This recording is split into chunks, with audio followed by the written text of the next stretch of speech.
So zeroing in, why have we done it now? Electrification, it isn't tomorrow's challenge. It's here, it's today. You've got to have a fantastic support network. And that support network is getting better and better all the time. So do I believe in it? 100%, absolutely. So Roger, yeah, we've launched Zeroing In, a video series to try and help operators kind of make a first step with electromobility. What do you think of it so far? I think it's been great. I think we've had some real positive comments back and some good hits on LinkedIn. I think people are starting to have a look at it and learn a little bit. I think it's really important. You know, it can be a bit overwhelming, I think, for operators. They're trying to think about where do they go from a next step point of view. And we know there's new language. We've done it ourselves. There's new language, there's new technology, big decisions to make. And I think it's really important that people have clarity and, I guess, sensible information to be able to think about how they move forward. So I think it's been really good. Yeah, I agree. Why do we do this? Why do we take a different approach to kind of the corporate videos that, you know, we had been doing? Well, I think we want to make it a little bit more informal. I think the trick is if we can bring it down to earth and speak the language that people are used to, operators are used to, make it more their day to day, rather than being something that feels brand new, then hopefully it helps people get a clearer picture and be able to engage with it better. So we've had the first three, they're out there, performing well. What's the next three about? So the next three really is a similar vein. It's about giving knowledge, but blending that knowledge with practicality, practical steps, how people actually can make things happen. So how does power actually get to the site? You know, when it's generated, goes all the way through, how does it get to the truck? We're going to look a bit about how do you charge a vehicle? And also, one of the real keys about this moving forward is collaboration. So the real importance of getting good partnerships to help you get moving. So a bit about you, because obviously you've been in the role 18 months. Yeah. Do you think this kind of reflects your style a little bit, how we're communicating here? I think it does. I think for me, it's about being down to earth. For me, I'm an operator. I'm a transport manager, CPC. So to me, it's a bit about being in the trenches. So I've been on that side. I've been where the operators are. So for me, it's about how do we cut through the technicalities and that piece to make it real. Okay. Any advice you'd give to somebody that's maybe seen some of our posts about the series, but not actually yet started watching them? I think have a look. I think one of the keys, you know, is about just getting some knowledge. We've always said there's a piece about awareness, about understanding, and then engaging a little bit and having a go. So yeah, if you're still sat on the fringes, have a watch. It's great information in there, but it's also backed up by, you can download our white paper. There's some really good information in there that just goes into more detail about different alternative energies and what you can do next. So just engage. And I know when we sat down to sort of map out doing this, we talked about sort of, you know, how do we deliver it as a brand? Is it something that you're at the front, or is it something we involve the team? And I think you had a pretty staunch view on how to do that. So like, I'm one person. It's the team, it's the people that are important, and we've got a great team as within the business, as Renault Trucks, some fantastic people to go out there and help people. So it's very definitely not about me. It's very much about how can we get the best skills in the industry, the best expertise to get that team out there, dedicated team to go and help customers and operators. Okay, so yeah, I think talking a little bit about the timing of the series, because of course we've been talking Renault Trucks about electromobility for 4 or 5 years. Why have we decided to do this now and sort of change our communication style a bit? Well, I think it's taken a big step on now. I think the reality is, yeah, we've been talking about it, thinking about it for a while, but you know, it's happening. It's happening today.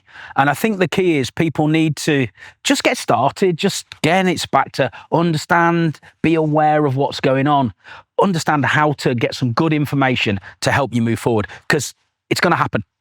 It's already happening. Absolutely. And it's not just about Renault Trucks telling people to buy an electric truck now, is it? You know, I think what I like to think is that we're seeing a much bigger picture about, you know, you might not be in the market for years, but make a start today in understanding. Yeah, nobody's going to go and change a fleet of 20 vehicles tomorrow. If they want to, great, and we're happy to talk to everybody. It might be about one vehicle or two vehicles. It might actually be about no vehicles. It might just be about understanding what power have you got coming in, what routes are feasible, how does it fit with your business today? If you don't know, I guess, how it fits today, how can you then plan for 2 years and 5 years and 10 years in the future? So it's about getting ready. And obviously you're working with the team on, various opportunities with a number of customers that are at some part of their thinking when it comes to electromobility. Who are you, not necessarily naming names, but give me an example where what are people doing right first?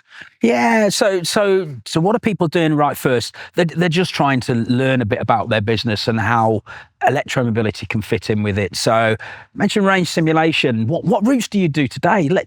Just as simple as let's look at the distance your different vehicles are doing and let's understand, because we've got a good idea of what ranged vehicles can do. So we can fit them in a bracket of clearly can fit the bill, might be tight, we might need to, or they're not going to achieve it today. So understand what your vehicles can do. Understand what you've got going on at your site. So actually, it's great having an electric vehicle, but if you've got no power to charge it, it's pointless having an electric vehicle. So we have to put the two together. So let's work with customers rather than we are in terms of let's understand what you've got on at site. Let's do some site surveys. Let's look at electric bills, understand what power you've got coming in. How much power do you use? What have you got spare? Do you need any extra? So it's all those sort of things. Again, it's not about making a commitment to a truck today. It's just about knowing what the future might look like. Okay. So I'm an operator. I run 10 vehicles, all diesel. I'm kind of realising that a few of my customers are starting to think, I would rather my deliveries were done with EVs, or I certainly will be in the future. How would you make a start with me? Again, I think the first thing would be, we'll come and sit down and talk to you. It's about having a chat. It's about finding out a little bit about you. What makes your business tick? What are your business goals? Where do you see yourself going? And it starts from as much as that, really. Just whether it's over a phone call, whether it's Teams, or we come out and meet you and sit down and have a conversation. It's about dialogue. It's about having a chat, getting started. Okay. Maybe you could tell me a bit about the different experts you've got in the team. What do they cover then? Yeah, sure. So we see it as a bit of a 360 wheel. We call it the 360-degree decarb wheel. So the bit we've just talked about there in terms of sitting down with the customer, understanding the needs, where do they want to go, what's their situation to, very much step one, a very informal piece to understand it. But if customers then want to start to think a little bit more in detail, we've got energy transition managers, a guy called Jack, a guy called Simon. You've seen them in the previous films. So they'll come out and sit with you and start to look at how they design the route and the vehicle piece alongside Aaron Davison, our engineer, and alongside Andrew Roberts, our charging specialist. So they'll look at the whole package and design a solution for you. It's then about how can we put that solution together to put that vehicle on the road. And then hopefully we get to a handover point of view with that vehicle. And then Jess Sawbridge will step in, our customer experience manager. She'll manage that through, along with your energy transition managers to start with, but they'll manage that through to going on the road. How do you get the best out of the vehicle? How do we make sure it's performing really well? And Jess is supported by a team of advanced solutions people in our head office at Warwick. They're looking at the data on what's going on with the vehicles. They'll create some really nice dashboards. Not just data. Data on its own doesn't tell you anything. Reports can be misinterpreted. So we go with user-friendly online dashboards that really tell a story about how our customers using the vehicle or not, so that we can help customers to get the most out of it. Okay.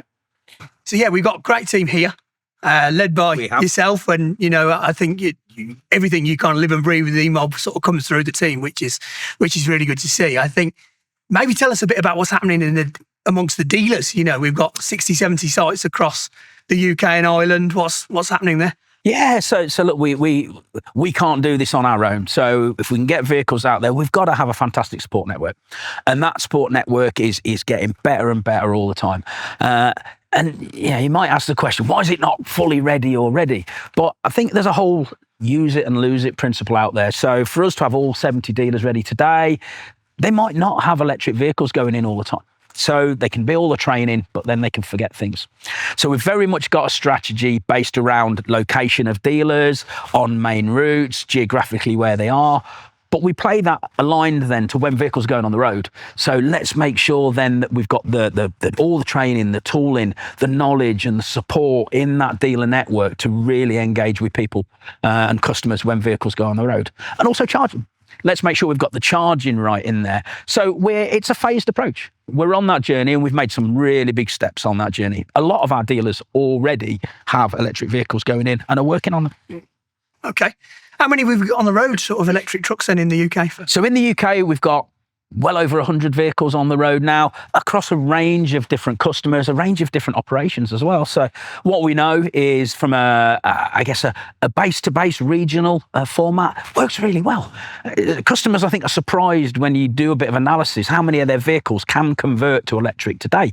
When we start to look at the numbers and the distances, and that pallet network's a great example of people that could get some benefit out of it. But if you're running base-to-base, it can really work today.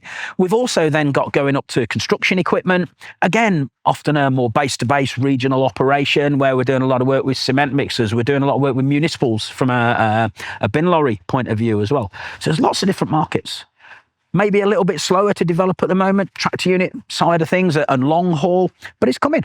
We've got more and more names and more sites opening in the public infrastructure. Long haul, you can't do it base to base. Long haul has got to be having charging on the way. And it's really coming together in the UK. And we've got some great operators out there, put some great mileage on tractor units already. ZHID has really helped the country with that. But yeah, again, a real mix of operations. But for me, if you're base to base, if you're regional, really have a look at it because there's an opportunity for you. The E-Tech T, we've marketed it to sort of have 280 to 300 kilometres of range on a single charge. Is it holding up there? Cautious old Renault.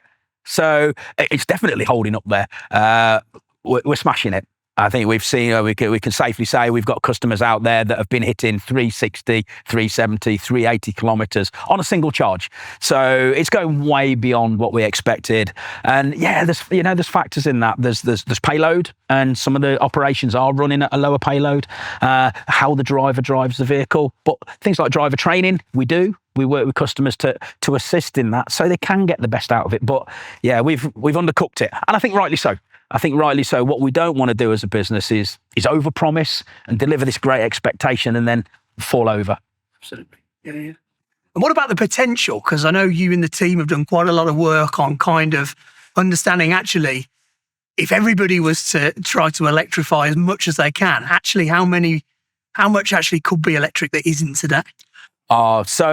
So again, it ranges by vehicle type. So it is quite low when you look at tractor units today. When you're looking at what we our D range, so rigid vehicles, 16, 18 tonne, we believe somewhere north of 75% of vehicles that are on the road today could change. Yeah, absolutely. And I think that's what the series is aimed to do, isn't it? It's not just the truck end, isn't it? It's the charging piece, it's the energy piece, it's the total cost of ownership, it's the financing, it's the driver perception. It's the whole bit, and you're right. It's not just about a truck. Diesel is often very much about a truck, but electric now is very much about a solution, really. And we've got all the pieces to help in there. So, of course, we've got the truck, but then we've got charging partners to work with. We've got access to charging hardware. We've got access internally to finance. We've got access to our dealer network. We've got a dedicated team to be able to deliver. We can work with data to bring fantastic storylines in terms of helping you get the most out of your truck. It really is a proper solution approach now, a team across the whole business. And not just our business. Working in collaboration, we say that partnerships are going to be key, but we've not got all the answers.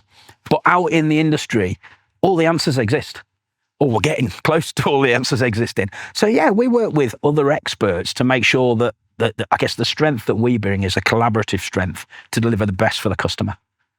Okay. And I think you mentioned earlier, you've been in the industry quite a while. 25 years? 1990. 1990. Years, so yeah, we're at 35 years. So yeah. But do you believe in EV? Oh, 100%. Look, I've got a kid as well. And I know yourself heading that way. So look, it's I'm a little bit older, so yeah, it's about me, but it's about future generations. It's about the right thing in our planet. We need to create a planet that's fantastic for people to live in, that's future generations, and hopefully my grandkids, and on from that. We've just got to make a planet that's fit for purpose for the future. And I think at the moment there's some steps we can take to help us achieve that. So do I believe in it? 100%, absolutely.